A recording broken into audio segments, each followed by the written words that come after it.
हिंद दोस्तों, welcome to arts classes. Discuss करेंगे आज हम लोग आर्टिकल के बारे में। दोस्तों इसकी डेफिनेशन वगैरह क्या होता है उस और साथ साथ हम प्रैक्टिस भी करेंगे जो परीक्षा की दृष्टि से काफ़ी महत्वपूर्ण है। तो आइए देने करते स्टार्ट करते हैं वीडियो को। देखिए दोस्तों, पहली चीज़ दोस्तों क्या है कि आर्टिकल दोस्तों हम लोग पढ़ेंगे आज प्रैक्टिस। देखिए दोस्तों, प्रैक्टिस यहाँ पे देखेंगे आप तो 15 क्वेश्चन 1 से लेकर 15 तक हमने इसकी प्रैक्टिस भी करेंगे। साथ साथ कुछ इसके बारे में हम पहले देखते हैं कि आर्टिकल होता क्या है। ठीक है, तो ये पार्ट नंबर 1 है दोस्तों। प्रैक्टिस सेट नंबर क्या है?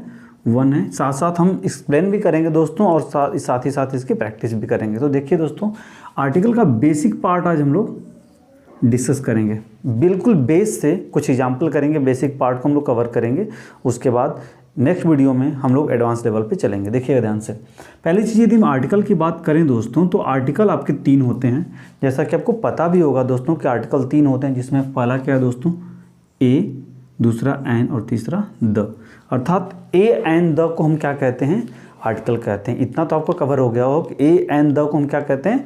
आर्टिकल कहते हैं। दूसरी चीज़ क्या है दोस्तों, यहाँ पे 2 पॉइंट्स लिखे हुए हैं। आर्टिकल इक्वल टू, यहाँ पे क्या लिखा है? डिटर्मिनर्स। और इधर दूसरी चीज़ यहाँ पे दोस्तों लिखा क्या है? Demonstrative adjective. देखिए यहाँ पे एक वर्ड हमने मेंशन किया हुआ है, एडजेक्टिव। तो हम ऐसा क्यों बोल रहे हैं दोस्तों, ध्यान से देखिएगा। जैसे हम कहीं भी हमने ए एन या द को हमने देखा दोस्तों, तो ध्यान रखिए इस बात का कि पहली चीज़ तो हम इन्हें क्या बोलेंगे? आर्टिकल बोलेंगे। क्या बोलेंगे इनको? हम आर्टिकल कहेंगे। अर्थात हमने कहीं पर भी ए एन या द को देखा दोस्तों, तो पहला नाम आपके दिमाग में क्या आएगा कि ये क्या होते हैं? आर्टिकल होते हैं। ठीक है, लेकिन ग्रामर की दृष्टि से हम इन्हें बोलते क्या है दोस्तों? तो देखिए ध्यान से, ये आर्टिकल एक तरह के आपके एडजेक्टिव होते हैं। क्या होते हैं? एडजेक्टिव होते हैं। क्या होते हैं? एडजेक्टिव का ही पार्ट होते हैं, अर्थात एडजेक्टिव ही होते हैं। और उसमें कौन सा एडजेक्टिव होते हैं दोस्तों? क्या? डिमॉन्स्ट्रेटिव लिखा हुआ है, ध्यान से देखिएगा। डिमॉन्स्ट्रेटिव अर्थात संकेत करने वाले। ठीक है, एक तरह से संकेत करने वाले होते हैं। ठीक है, तो इनको हम अगर कहीं पे आपको देता है कि क्या आर्टिकल डिमॉन्स्ट्रेटिव एडजेक्टिव होते हैं, तो बिल्कुल उनकी श्रेणी में इनको रखा जाता है, लेकिन बेसिकली हम इन्हें आर्टिकल बोलते हैं। ठीक है, एक और नाम दोस्तों यहाँ पे आपने देखा होगा, लिखा हुआ है डिटर्मिनर्स। क्या है? डिटर्मिनर्स। तो यहाँ पे दोस्तों क्या है कि इनको हम डिटर्मिनर्स, ध्यान से देखिएगा, यहाँ पे जो वर्ड लिखा है डिटर्मिनर्स, हम डिटर्मिनर्स के रूप में भी इनका यूज़ करते हैं। अर्थात आर्टिकल को हम डिटर्मिनर्स या फिर डिमॉन्स्ट्रेटिव एडजेक्टिव दोनों बोल सकते हैं। अगला पॉइंट आपके पास क्या दोस्तों, ध्यान से देखिएगा कि जो आर्टिकल के आप काइंड्स हैं, ये क्या हैं? इंडेफिनिट आर्टिकल और डेफिनिट आर्टिकल। अर्थात जो आपका ए एन और द है, ध्यान से देखिएगा, जो आपका ए एन और द है, ये आपका क्या है? 2 श्रेणी में बटा हुआ है, इंडेफिनिट आर्टिकल और डेफिनिट आर्टिकल में। तो ए एन को देखिए, ए एन को हम रखते हैं किसमें? इंडेफिनिट आर्टिकल में, जिसका हिंदी अर्थ क्या होता है? एक। और डेफिनिट आर्टिकल में हम रखते हैं दोस्तों द को, जिसका कोई शाब्दिक अर्थ नहीं होता है। तो इस बात को ध्यान रखिए। पहली बात हमने क्या सीखी कि आपको ए एन द कहीं भी मिलता है तो हम इसे क्या बोलेंगे? आर्टिकल बोलेंगे। अब इस आर्टिकल को हम दूसरे नामों से भी दोस्तों जानते हैं, जैसे कि इसको हम डिटर्मिनर्स भी बोल सकते हैं या फिर डिमॉन्स्ट्रेटिव एडजेक्टिव बोल सकते हैं। तो ये हम कह सकते हैं कि जो आर्टिकल होता है एक एडजेक्टिव का पार्ट होता है, अर्थात वाक्य में एक एडजेक्टिव की तरह भी कार्य करता है। बातें क्लियर होगी आपकी? ये 3 पॉइंट्स। पहला क्या? ए एन द क्या है? आर्टिकल्स हैं। इनका नाम क्या दोस्तों? अगर हम इन्हें कहें तो डिटर्मिनर्स या फिर डिमॉन्स्ट्रेटिव एडजेक्टिव भी इन्हें कहा जाता है। और तीसरी चीज़ दोस्तों कि इसे 2 भाग में बांटा जाता है, एक डेफिनिट आर्टिकल और इनडेफिनिट आर्टिकल। तो दोस्तों जो इनडेफिनिट आर्टिकल है उसमें आपका ए और एन आता है, जिसका हिंदी अर्थ होता है एक। और डेफिनिट आर्टिकल में दोस्तों क्या होता है? द, जिसका अपना कोई शाब्दिक अर्थ नहीं होता है। फिर आते हैं दोस्तों इसके पोजीशंस के बारे में कि आर्टिकल की पोजीशंस क्या होती है। तो बिल्कुल हम 3 पॉइंट को यहाँ पे डिस्कस करेंगे, बिल्कुल बेसिक्स है, उसके बाद हम लोग एडवांस लेवल पे चलेंगे। तो बेसिक में क्या दोस्तों कि यदि सिर्फ आपको नाउन मिलता है, ध्यान दीजिएगा, वाक्य में आपको सिर्फ नाउन दिया हुआ है, तो जो आर्टिकल है उस नाउन के ठीक पहले आएगा। क्लियर है? वाक्य में एडजेक्टिव प्लस नाउन दोनों दे रखा हुआ है, तो आर्टिकल जो है एडजेक्टिव के पहले आएगा। ठीक है, और वाक्य में आपको एडवर्ब, एडजेक्टिव प्लस नाउन तीनों दे रखा हुआ है, तो जो आपका आर्टिकल हो एडवर्ब के पहले आएगा। इतनी बात आप समझ गए होंगे कि वाक्य में यदि सिर्फ नाउन आपको मिल रहा है तो जो आर्टिकल है वो नाउन के ठीक पहले, वाक्य में एडजेक्टिव प्लस नाउन है तो आर्टिकल एडजेक्टिव के पहले, और वाक्य में एडवर्ब, एडजेक्टिव प्लस नाउन है तो आर्टिकल एडवर्ब के पहले। ये बात क्लियर हो गई। तो आप लोग फटाफट इस चीज़ को इतना कॉपी कर लीजिए, इसके बाद और डिस्कशन हम करते हैं दोस्तों।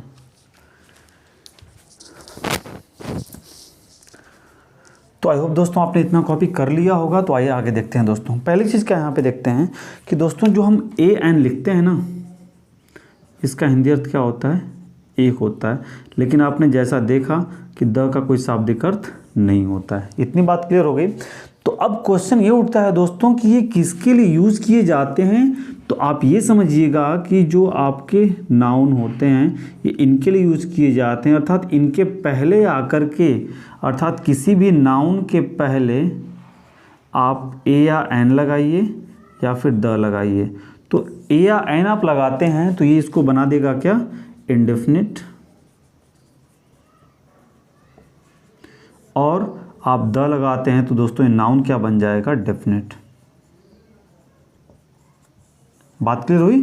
अर्थात किसी भी नाउन के पहले यदि आपने ए या एन का प्रयोग किया, नाउन के पहले आपने ए एन का प्रयोग किया तो क्या बन जाएगा दोस्तों, नाउन इंडेफिनिट बन जाएगा। और यदि आप नाउन के पहले द का प्रयोग कर रहे हैं तो क्या बन जाएगा, डेफिनेट नाउन बन जाएगा। तो आई होप ये बात क्लियर हो गई कि नाउन के लिए हम यूज करते हैं, अर्थात आर्टिकल के प्रयोग से कोई भी नाउन डेफिनेट या इनडेफिनिट होता है। ए एन का प्रयोग आपने किया तो क्या हो जाएगा, इनडेफिनिट, और द का प्रयोग आपने किया तो क्या होगा, डेफिनेट। इतना क्लियर हो गया, गुड।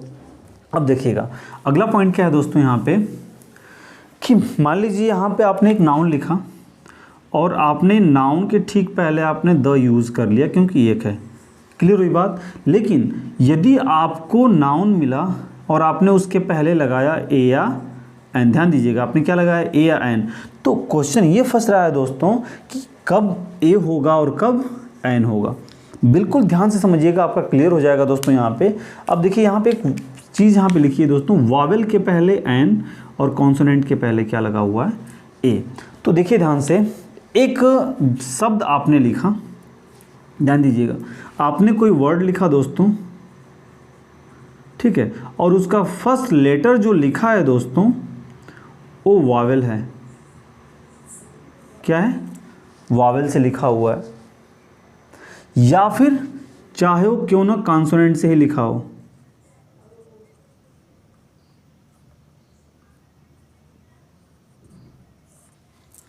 चाहे वो वावेल से लिखा हो चाहे किससे लिखा हो, कॉन्सोनेंट से लिखा हो, यदि उस लेटर का जो साउंड है,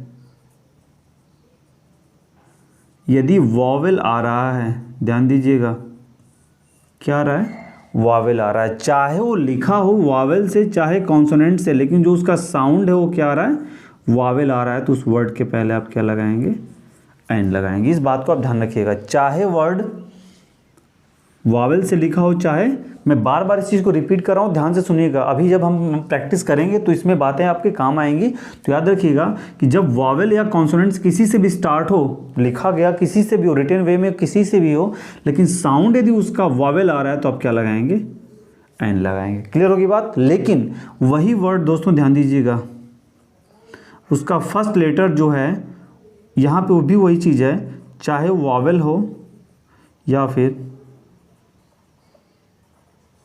कॉन्सोनेंट से हो, यदि उसका साउंड यदि कॉन्सोनेंट है तो हम क्या लगाएंगे, ए का प्रयोग करेंगे। तो अर्थात बात यहाँ पे ये क्लियर हुई दोस्तों कि यदि किसी भी शब्द के फर्स्ट लेटर, अर्थात किसी भी नाउन के फर्स्ट लेटर का प्रोनाउंसिएशन अर्थात साउंड यदि वावेल है तो आप उसके पहले एन का प्रयोग करेंगे। यदि उसका प्रोनाउंसिएशन अर्थात साउंड जो है यदि कॉन्सोनेंट है तो आप उसके पहले ए लगाएंगे। तो आई होप ये बात क्लियर हो गई दोस्तों। अब हम बढ़ेंगे प्रैक्टिस के ऊपर, ठीक है, प्रैक्टिस करेंगे। तो इतनी चीज़ें आप फटाफट कॉपी कर लीजिए, फिर उसके बाद हम लोग प्रैक्टिस करते हैं। तो आई होप दोस्तों आपने कॉपी कर लिया होगा। तो आइए हम लोग अब प्रैक्टिस करते हैं, ध्यान दीजिएगा। पहले आप दोस्तों, हाँ, 1 मिनट हम ऐसा करते हैं कि आपको 2-4 मिनट का हम टाइम देते हैं, आप फटाफट इसे पहले आप खुद प्रैक्टिस कर लीजिए, उसके बाद हम सॉल्व कराते हैं। तो टेक योर टाइम। तो फिर आइए दोस्तों हम लोग स्टार्ट करते हैं, प्रैक्टिस स्टार्ट करते हैं। पहला जो एग्जांपल है दोस्तों क्या है, श्याम प्लेज पियानो, ठीक है, श्याम प्लेज पियानो। तो यहाँ पर देखिए दोस्तों, यहाँ पे जो पियानो वर्ड है ये एक इंस्ट्रूमेंट है और ये फिक्स कर रहा है दोस्तों, ध्यान दीजिएगा, एक फिक्स इंस्ट्रूमेंट का नाम है दोस्तों, अर्थात यहाँ पे, तो यहाँ पे हम आर्टिकल क्या लेके आएंगे, द का प्रयोग करेंगे, याद रखिएगा इस बात को। फिक्स कर रहा है दोस्तों, यहाँ पे कोई अननोन नेम नहीं नज़र आ रहा है तो हम इसके पहले क्या लगाएंगे, द लगाएंगे। और एक और है कि दोस्तों हम बाद मतलब आगे इसमें पढ़ेंगे कि म्यूजिकल इंस्ट्रूमेंटों के पहले, जो म्यूजिकल इंस्ट्रूमेंट होते हैं, जो वाद्य यंत्र होते हैं, उसके पहले हम द का प्रयोग करते हैं, आर्टिकल द लगाते हैं, ठीक है। उसके बाद देखिए दोस्तों यहाँ पे क्या, आयरन, एक पहले यहाँ पे खाली स्थान है और एक यहाँ पे खाली स्थान है, हार्ड मेटल, ठीक है। तो ध्यान दीजिएगा यहाँ पे आयरन मीन्स लोहा, ठीक है। तो इसके जनरल वे में इसकी बात की जा रही है दोस्तों, ध्यान रखिएगा, ये जो आयरन है इससे कोई वस्तु बनी नहीं है, अपनी जनरल वे अर्थात सामान्य अवस्था में है, अनकाउंटेबल है, तो इसके पहले कोई आर्टिकल नहीं आएगा। लेकिन हाँ, यहाँ पे दोस्तों हम ए आर्टिकल का प्रयोग करेंगे। यहाँ पे देखेंगे कॉन्सोनेंट से स्टार्ट है, बट जो इसका प्रोनाउंसिएशन हो रहा है वो क्या हो रहा है, वावेल हो रहा है, ठीक है ना। अगला दोस्तों देखिएगा ध्यान से, दिल्ली लिखा हुआ है, यहाँ पे खाली ब्लैंक है और यहाँ पे एक ब्लैंक है, देखिए ध्यान से। अब देखिए आप यहाँ पे देख सकते हैं कि एडजेक्टिव के पहले ए एंड द, देखिए ध्यान से यहाँ पे, तो सिटी लिखा हुआ है, ब्यूटीफुल लिखा है, तो इसके पहले एडजेक्टिव आएगा, यहाँ भी हार्ड प्लस मेटल है, बात समझ में आ रही है। तो वही चीज़ यहाँ पे भी है, तो आर्टिकल यहाँ पे ए आएगा, ब्यूटीफुल, देखिए इसका जो प्रोनाउंसिएशन है वो क्या है, कॉन्सोनेंट हो रहा है, इसलिए हम यहाँ पे ए का प्रयोग करेंगे। बट यहाँ पे कोई आर्टिकल नहीं आएगा क्योंकि प्रॉपर नाउन है, और प्रॉपर नाउन के पहले हम आर्टिकल का प्रयोग नहीं करते हैं। क्लियर होगी बात। अब देखिए यहाँ पे मैंने आपसे कहा दोस्तों ना कि जब तक आप ये क्लियर नहीं करेंगे, यदि आपको ए एन यूज करना है तो आप ये कंफर्म कर लीजिए कि उस वर्ड के फर्स्ट लेटर का प्रोनाउंसिएशन क्या हो रहा है, कॉन्सोनेंट हो रहा है कि वावेल हो रहा है। वावेल हो रहा है तो एन, कॉन्सोनेंट हो रहा है तो ए, ठीक है। तो देखिए यूरोपियन लिखा तो है ई से, वावेल से लिखा है, लेकिन उच्चारण इसका क्या है दोस्तों, यूरोपियन होगा, अर्थात ये क्या आपका कॉन्सोनेंट है, इसलिए यहाँ पे क्या लगा देंगे, ए लगाएंगे, ठीक है। अगला है दोस्तों कि मोहन इज, अब देखिए यहाँ पे लिखा है कॉन्सोनेंट से है, लेकिन इसका उच्चारण एन अर्थात वावेल हो रहा है, इसलिए यहाँ पे क्या लगाएंगे दोस्तों, एन लगाएंगे कि Mohan is an NDA officer, Mohan is an NDA officer. Clear हुई बात। अगला दोस्तों, I want to buy a book, singular है, ठीक है, सिंगुलर है। अगला है दोस्तों, सीता इज, देखिए ये भी सिंगुलर है। तो अब ध्यान से एक चीज़ आपको समझ में आ जानी चाहिए दोस्तों कि आप ए या एन लगा रहे हैं, जो इसका हिंदी अर्थ एक हो रहा है, तो ये सिंगुलर नाउन के लिए होगा ना, अर्थात सिंगुलर काउंटेबल नाउन के लिए होगा। ये तो कॉमन सी बात है, आपको पता होना चाहिए। तो यहाँ भी देखिए क्या है, टीचर के पहले हम क्या लगा देंगे, एन, सॉरी ए लगाएंगे यहाँ पे, क्योंकि इसका जो प्रोनाउंसिएशन है वो क्या है, कॉन्सोनेंट हो रहा है, ठीक है। अब देखिए यहाँ पर लिखा है आपका कॉन्सोनेंट से, बट इसका जो प्रोनाउंसिएशन है दोस्तों वो है यहाँ पे साइलेंट है, यच का जो प्रोनाउंसिएशन दोस्तों है वो क्या है, साइलेंट है, इसलिए हम क्या लेके आएंगे दोस्तों, यहाँ पे एन लेके आएंगे। Honourable leader, he is an honourable leader, ठीक है। अगला है कि ही वेन, अब देखिए यहाँ पे क्या है, आर्टिकल नहीं दोस्तों आएगा, ही वेंट होम, वो घर गया, ठीक है। अब ए होम करेंगे, एक घर गया, ठीक है, द होम, अब द होम करेंगे तो किस होम गया वो क्लियर नहीं है, ठीक है ना, तो यहाँ पे आर्टिकल नहीं होगा दोस्तों। अगला क्या है कि वेयर इज, अब देखिए यहाँ पे क्या हो रहा है कि अगर हम पेन की बात करें तो एग्जैक्ट तो कर नहीं रहा है, बात को ध्यान से समझिएगा, पेन है तो इसके हिसाब से तो यहाँ पे ए या एन होना चाहिए, तो एन तो होगा नहीं क्योंकि ये कॉन्सोनेंट है, इसका उच्चारण भी कॉन्सोनेंट हो रहा है, तो ए आना चाहिए, लेकिन यहाँ पे ए नहीं आएगा दोस्तों, बल्कि द आएगा। रीजन इसका क्या है कि उस कलम की बात कर रहा है जो उसने क्या किया, खरीदा, तो एग्जैक्ट उस पेन की बात कर रहा है, एग्जैक्ट कर रहा है दोस्तों, उसे डेफिनेट कर रहा है, इसलिए यहाँ पे क्या आ जाएगा, द आएगा। इस बात को आप बखूबी ध्यान रखिएगा। यहाँ पे सिर्फ ऐसा नहीं कि आप देख रहे हैं कि पेन तो कॉमन नाउन है तो इसके पहले हम ए का प्रयोग कर लें, ठीक है। अगला देखिए, मीरा लाइक्स म्यूजिक, अब देखिए म्यूजिक क्या है, अनकाउंटेबल नाउन है, म्यूजिक क्या है, अनकाउंटेबल नाउन है, लेकिन यदि सिर्फ म्यूजिक पे सेंटेंस से छूट जाता ना तो हम इसके पहले कोई आर्टिकल लगाते ही नहीं। बट प्रॉब्लम यहाँ पे क्या है कि किसके म्यूजिक की बात कर रहा है, फ्रांस की म्यूजिक की बात कर रहा है, तो यहाँ पे क्या हो जाएगा, आर्टिकल द हो जाएगा। क्लियर होगी बात। अगला दोस्तों क्या है, यहाँ पे तो बिल्कुल सिंपल है, बताइए जरा फटाफट बताइए क्या होगा। हाँ बिल्कुल आपने सही कहा, यहाँ पे ए हो जाएगा डॉग, और यहाँ पे एनिमल, देखिए एनिमल ऐसे पढ़ेंगे तो ए क्या है, वावेल है, तो ये क्या लगा देंगे, एन लगा देंगे। अगला जो दोस्तों, ही बिकेम देखिए ग्रेट, ये नाउन है, आपका एडजेक्टिव है, क्या लगा देंगे क्योंकि ये क्या है, सिंगुलर, ठीक है ना, याद रखिए इस बात का। अगला क्या है, डोंट मेक अ नॉइज़, बिल्कुल सिंपल ऐसे ही बोल के आप इसको कर लगते हैं। और लास्ट है दोस्तों कि सी इज़ गोइंग टू द, अब यहाँ पे देखिए क्या है, सिनेमा, फिक्स कर रहा है दोस्तों, सिनेमा जा रहा है, ठीक है ना, यहाँ पे क्या हम लगा देंगे, द का प्रयोग कर देंगे। तो आई होप दोस्तों ये छोटा सा डिस्कशन आपको समझ में आया होगा। हम आगे चलेंगे, हमने स्टार्टिंग में दोस्तों लिखा था यहाँ पे कि बेसिक बिल्कुल है, तो आपने इस प्रैक्टिस सेशन को एंजॉय किया होगा। तो दोस्तों मिलते हैं नेक्स्ट सेशन में, तब तक अपना ध्यान रखिए। और दोस्तों हाँ, कमेंट में ज़रूर आप बताइए कि वीडियो आपको कैसी, वीडियो का कौन सा पार्ट आपको बेहतर लगा दोस्तों, और कहाँ पे आपको प्रॉब्लम हो रही है उसको ज़रूर आप बताइए। यदि वीडियो दोस्तों आपको पसंद आई तो वीडियो को लाइक करना, चैनल को सब्सक्राइब करना और दोस्तों के बीच शेयर करना ना भूलें। मिलते हैं नेक्स्ट वीडियो में, तब तक अपना ध्यान रखिए, अच्छे से पढ़ाई करिए, व्यस्त रहिए दोस्तों अपनी पढ़ाई में। जय हिंद, वंदे मातरम।